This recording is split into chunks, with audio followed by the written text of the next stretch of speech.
Hi, welcome to A Safe Place with Ellen.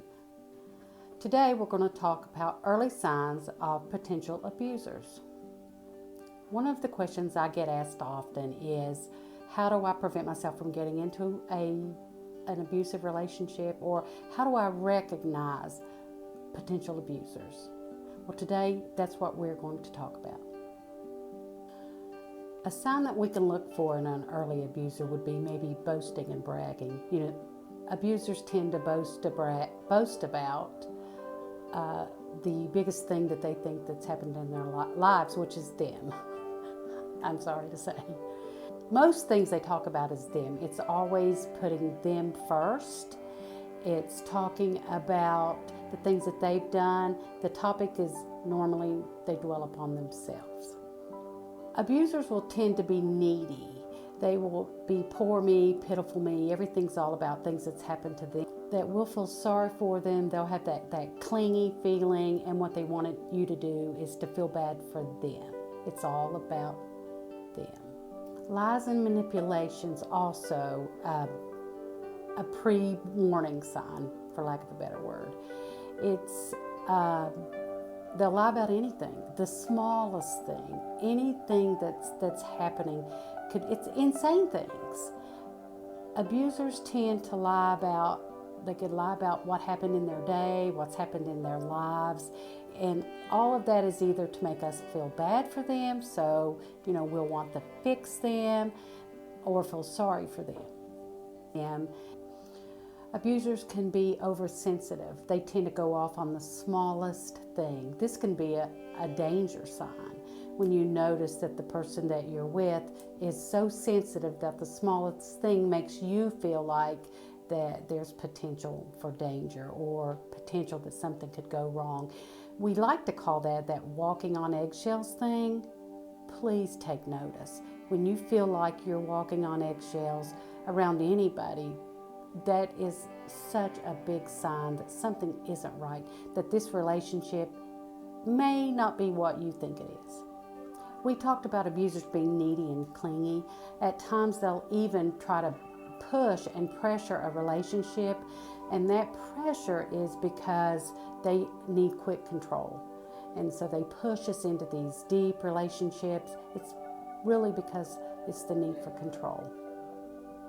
Abusers also have a reputation of claiming that jealousy is a part of how much they love you. They're so jealous, they don't want to lose you, and in reality it's really a sign of immature aggression. Controlling behavior is also a sign of potential abuse. They may ask you where you've been. They'll check your phone. They'll even call your family and friends to see what's been going on with you.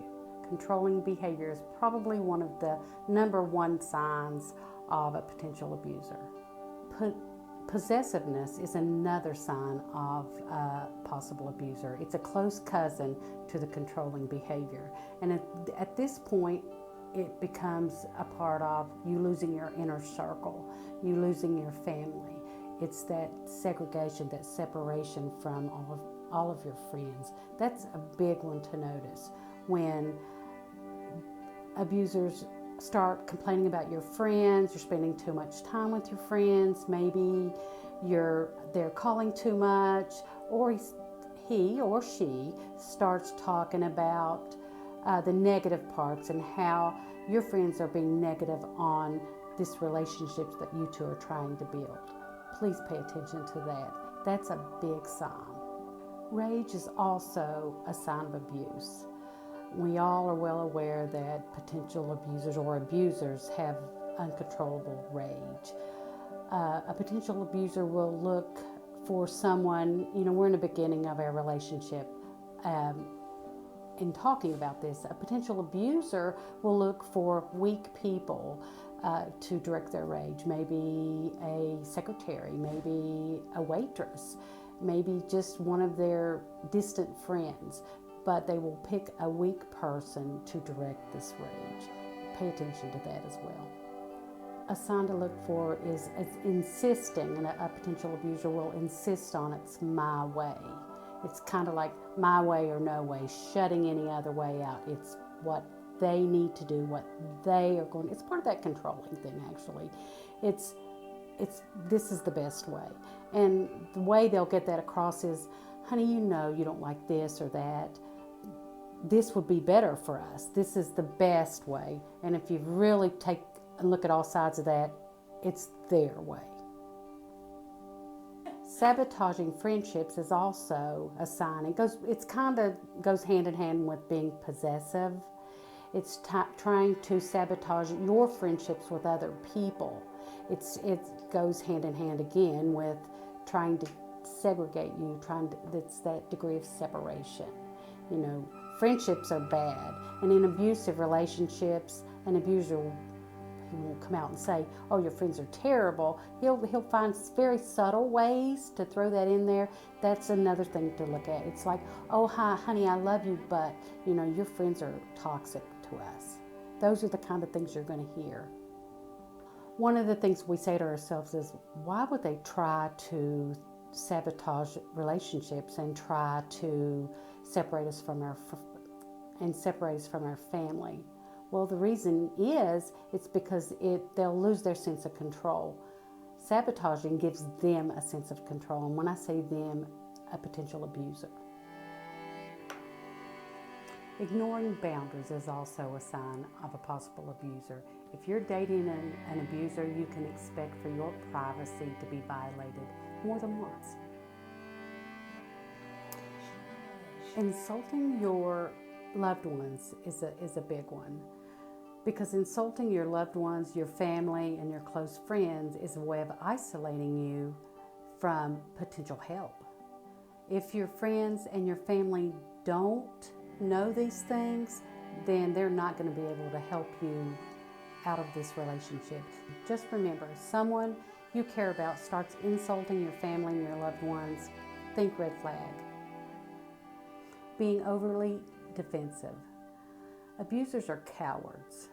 They're going to make the smallest thing seem to be so big. It's kind of like making a mountain out of a molehill. I know we've all heard that, and the meaning of that is absolutely what I just said. It's the smallest thing seems so big, and you're backing up thinking, what just happened here?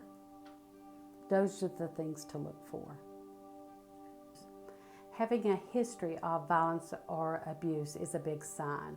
People that are close to abusers, even just friends and family, will drop little hints to let you know that he's an abuser. They may not even know that they're dropping the hints, but they'll say little things, and then you'll begin to look for those little things. If you see those things, see the things that we're talking about, listen to your gut, listen to the things that we've talked about. Listen to this thing twice, the things that we've talked about. If you have to listen to this video more than once, do it, because this could stop you from being in another relationship, possibly like the one you just got out of. That's the question I get most from people. How do I spot an abuser? These are just some things to look for, some things to put in the back of your mind. It's like planting little seeds, and I hope today that I planted some of those seeds. And when you see these things, these are the things that are going to prevent you from getting into an abusive relationship or another abusive relationship. I want to say today's topic can help anyone. It can help those in an abusive relationship, those possibly beginning to enter an abusive relationship, and family and loved ones who see their loved ones in an abusive relationship. Thank you for joining A Safe Place with Ellen.